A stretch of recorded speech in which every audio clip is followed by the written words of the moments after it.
The trailer for the Gilded Age Season 3 Episode 8 teases a finale that's about to deliver on everything this season has been building toward: power, heartbreak, scandal, and legacy.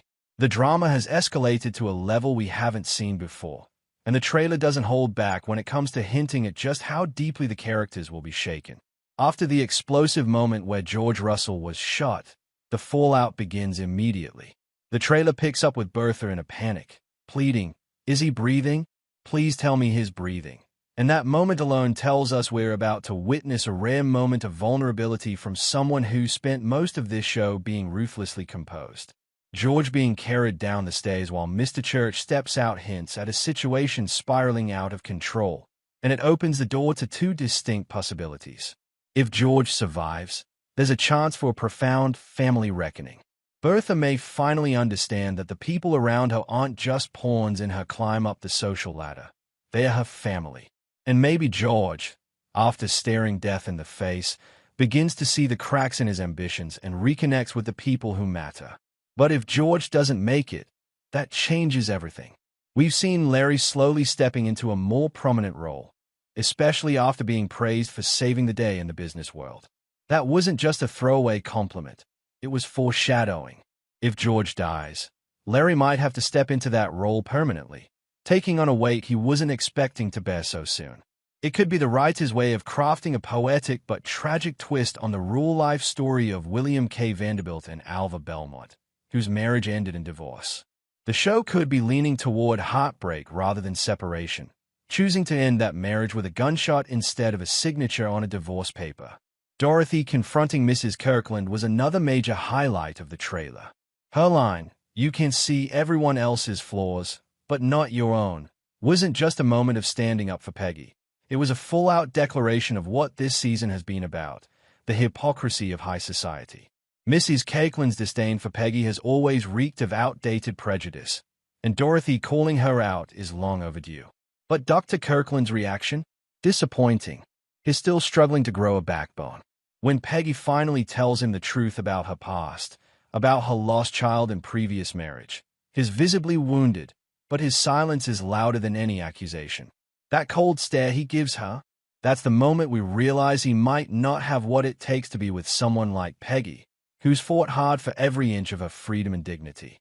Honestly, if he turns his back on her now, he'll prove exactly why he never deserved her in the first place. Peggy is too good for a man who lets his mother dictate his heart.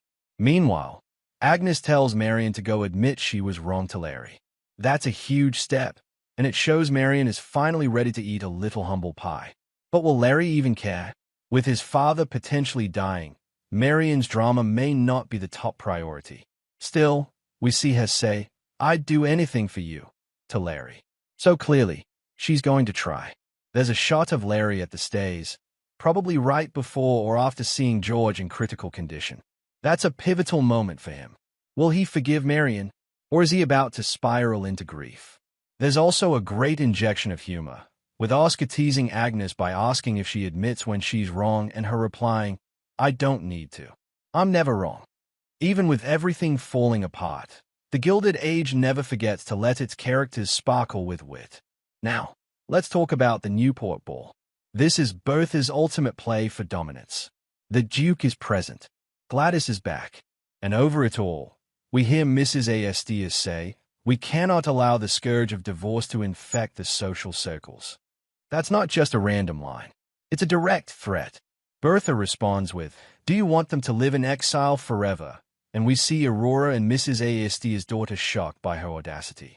Bertha is going toe-to-toe with Mrs. Astia and challenging a foundational social rule. It's a move that's dangerous, defiant, and entirely Bertha. But is she doing it out of empathy or out of fear that she might be the next victim of exile if George dies? Oscar telling Bertha, "You will be as strong as Mrs. Astia," cements the fact that Bertha's not playing defense anymore. She's going for the crown. And the idea that divorce might become acceptable because of Bertha's boldness is a fantastic callback to real history, where Alva Belmont's social resurrection helped shift societal views on divorce. Another key moment: Ada finally sitting at the head of the table. After everything she's done to save the household, it looks like Agnes is finally stepping aside. That's a major symbolic win for Ada and a huge shift in power within their home. Bertha's voice saying, "I am ruthless for the people I love," plays over scenes of her hugging Gladys and perhaps reconciling with Larry. That line cuts deep. She's done some questionable things this season, especially with her children. But in her mind, it's always been about love, even if it's the kind that burns everything in its path.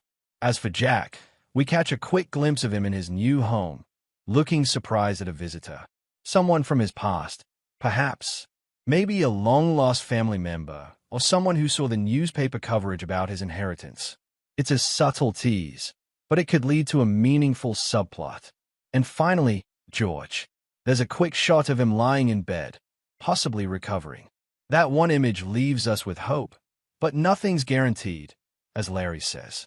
And that line carries extra weight now. The stakes are sky high. So now it's your turn. What do you think will happen in the finale? Will George survive? Will Bertha finally dethrone Mrs. A.S. Will Peggy walk away stronger or heartbroken? Drop your predictions in the comments below, and let's get the discussion started before the big finale drops.